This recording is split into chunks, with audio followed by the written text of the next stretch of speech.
პროტესტის მონაწილეებმა პირველი გაფრთხილება მიიღეს პოლიციის მიკროავტობუსიდან, რომელიც სწორედ აქ იყო განთავსებული. ტექსტის შინაარსი იყო დაახლოებით შემდეგნაირი, რომ უნდა დაეტოვებინათ ამ ადამიანებს აქ არსებული ტერიტორია, იქიდან გამომდინარე, რომ შემდგომ უკვე როგორც გააფრთხილეს, მიიღებენ შესაბამის ზომებს. თუ კი ეს მოქალაქეები მათ არ დაემორჩილებიან, თუმცა ჩვენ ძალიან საინტერესო კადრი ვნახეთ რამდენიმე წამის წინ. სწორედ ამ მიკროავტობუსის წინ მობილიზებულები იყვნენ მოქალაქეები, მღეროდნენ საქართველოს ჰიმნს და ასევე ისინი აფრიალებდნენ როგორც საქართველოს ისე ევროკავშირის დროშებს. სწორედ ამის შემდეგ მიკროავტობუსმა გაურკვეველი ვადით დროებით დატოვა ეს ტერიტორია. არ ვიცით როგორ იქნება პოლიციის შემდეგი მოქმედება, თუმცა აქციის მონაწილეების განწყობა პათოსი არის უცვლელი იმასთან დაკავშირებით, რომ ისინი არ აპირებენ დაშლას და ყველა არის მზად იმისთვის, რომ შესაძლებელია ახალი წლის გატარებაც კი მოუწიოს იზოლატორში. მე მინდა გაჩვენოთ აქ წარწერა, რომელიც მიხეილ ზაქარიაშვილს აქვს მოტანილი. უცქირე შენი სახელი მოვქარგე გოგა. სხვათა შორის ეს წარწერა, როგორც მივხვდით, უკავშირდება იმას, რომ დღეს უკვე აქციის მონაწილეებმა მიიღეს გადაწყვეტილება, რომ გარდა აქციის მოთხოვნისა და გარდა იმ განცხადებისა, რომელიც აქციის თარიღთან დაკავშირებით დაიწერა, მათ ჩაამატეს ერთი წინადადება, ურჩიეს გოგა მემანიშვილს, რომ დაამტკიცოს მისი წერა-კითხვის ცოდნა. მაინც მინდა მიუხედავად იმისა, რომ დღეს ჩვენს ეთერში მოусმინა მიხეილ ზაქარიაშვილს მაყურებელმა, ორი სიტყვით კითხო თავად განმარტოს ამ წარწერის შინაარსს. გუშინ გოგა მემანიშვილმა აქ პარლამენტთან ისეთი განცხადებები გააკეთა, რომ სერიოზული ეჭვები გაჩნდა იმასთან დაკავშირებით, მას შეუძლია თუ არა კანონის კითხვა საერთოდ. იმ კანონის კითხვა, რომელიც 5 დღის წინ მიიღეს, აბსოლუტურად განსხვავებული რაღაცები, მოსაზრებები წარმოგვიდგინა მან და მართლა გამიშთა ყველგან რიბონის გარეშე გამიშთა ეჭვი იმასთან დაკავშირებით, რომ მას აქვს პრობლემა კანონის კითხვის და ამიტომ ასეთი ფორმით ვარ წარმოდგენილი დღეს. კი ბატონო, დიდი მადლობა. სხვათა შორის დღევანდელი დღეს მრავალფეროვანია, სხვადასხვა ტიპის ბანერებით. ანუკა გამსახურდია, ასევე აქციის მონაწილე. სხვათა შორის ერთ დეტალს დავამატებ, რომ ის ადამიანები, რომლებმაც გააკეთეს ცოცხალი ჯაჭვი მიკროავტობუსის წინ, მათი უდიდესი უმრავლესობა, ან თუ არ ყველა აბსოლუტურად არის იმყოფებოდა ადმინისტრაციულ პატიმრობაში და სხვათა შორის ეს არის იმის დემონსტრირება, რომ ისინი არ აპირებენ გაჩერებას. გვითხარი ამ ქმედების, ამ აქტის კიდევ ერთი მიზანი, მიზეზი, მხნეობა, რა გაძლევდათ ამის мотивация, რომ სისხლზე მიდიხარ, ხო თუ სწორად ვიცი ანუკა, აი რის საფუძველზე, რის ფასად გარისკენ? არ ვიცი.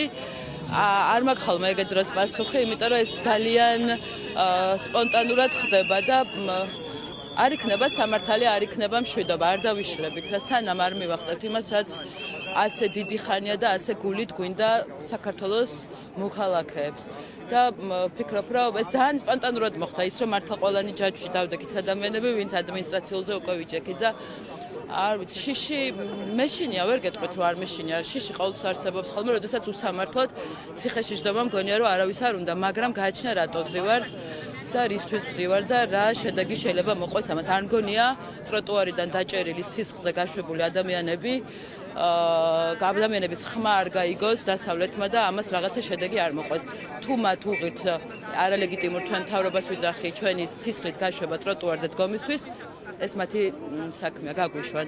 ჩვენ ყოველ შემთხვევაში არ დავთმობთ ტროტუარს არავითარ შემთხვევაში, არც დღეს, არც ხვალ და საერთოდ არასდროს. გამარჯვებამდე. მადლობა.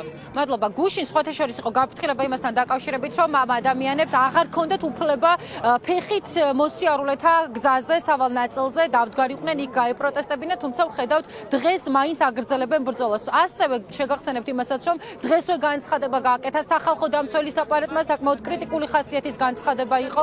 აპარატმა გააკრიტიკა ქართული ოცნების ახალი გადაწყვეტილება იმასთან დაკავშირებით, რომ ამოქმედოს ეს ახალი რეპრესიული კანონი, როგორც ამას უწოდებენ ხოლმე აქციის მონაწილეები. ნინო სვანიძე, ასევე ადმინისტრაციულ პატიმრობაში მყოფი ადამიანი. ნინო, თქვენ იყავით ერთ-ერთი ის ადამიანი, რომელიც დაუდგა წინ შეუპოვრად მიკროავტობუსს პოლიციის ამ გაფრთხილების მიუხედავად. გაგვთ თუ არა მოლოდინი, რომ შესაძლებელია დღეს კიდევ ერთხელ დაგაკავონ, რადგან იყო უკვე ერთი გაფრთხილება ამასთან დაკავშირებით. გასაკვირი, ამათგან რასაკვირველია, შეიძლება უცბად დაკრათ თავში და თავიდან მოვიდნენ ამ თავიანთი გაფრთხილებით, მაგრამ მე მინდა იმის თქმა, რომ აი ის რომ აი აქ ვიდექით, მარტო მე არ ვიყავი, ვინც ვიდექით, ყველა იყო სულ ყველა, აი ჯაჭვში იყო ერთხელ ნამყოფი ადმინისტრაციული პატრიმრით, ყველა ქალი და ჩვენ ვიდექით წინა რიგში და ეს იმის ნიშანია, რომ აი მე როგორც ერთ მოქალაქეს ძალიან შეურაცხყოფს, რომ ეს კანონი არ დავარღვიო. აი ძალიან, ჩემ თავს ვერავიდან ალბათ, რომ ეს კანონი ამ კანონს დავმორჩილდე და მე არა ვარ გამონაკლისი, ესეა ძალიან ბევრი განწყობილი, მით უმეტეს ის ადამიანები, ვინც არ ყოფილა პატიმრობაში და ამიტომ ყველან უგონიათ, რომ გაიტანენ ამ კანონს რა. ყველა მაგრად დადგება. აი როგორც ჩვენ ვიდექით დღეს ჯაჭვად, უფრო მაგრად დადგებიან სხვები კიდე. კი ბატონო, ძალიან დიდი მადლობა. უსმენდით ნინო სვანიძეს. მე გაჩვენებთ ამ კადრს. აქციის მონაწილეები ახლა ცდილობენ ავტომობილებს შეეგებონ საქართველოს ევროკავშირის დროშებით. მოკლედ დაშლას არავინ არ აპირებს. ყველას აქვს იმის განცდა, რომ პოლიცია დაბრუნდება მიუხედავად იმისა, რომ სულ მცირე ხნით გადაიყვანეს პოლიციის მიკროავტობუსი, მაგრამ ეს არ არის არანაირი შემოფერხებელი ფაქტორი მათთვის. მათი პათოსი არის უცვლელი, ყველა აპირებს ბრძოლას გამარჯვებამდე და ასევე მოუწოდებენ ყველას, რომ აუცილებლად იპოვონ საკუთარი თავი აღნიშნულ პროტესტსა და პროცესში და იმასაც ამბობენ, რომ მომდევნო დღეების განმავლობაშიც გამოვლენ, რადგან დარწმუნებულები არიან, რომ შესაძლებელია ქართულმა ოცნებამ დააკავოს ერთი ადამიანი, თუმცა მის ნაცვლად გაჩნდება 10 და ისე გააგრძელებს ბრძოლას, როგორც ამას აქამდე აკეთებდა.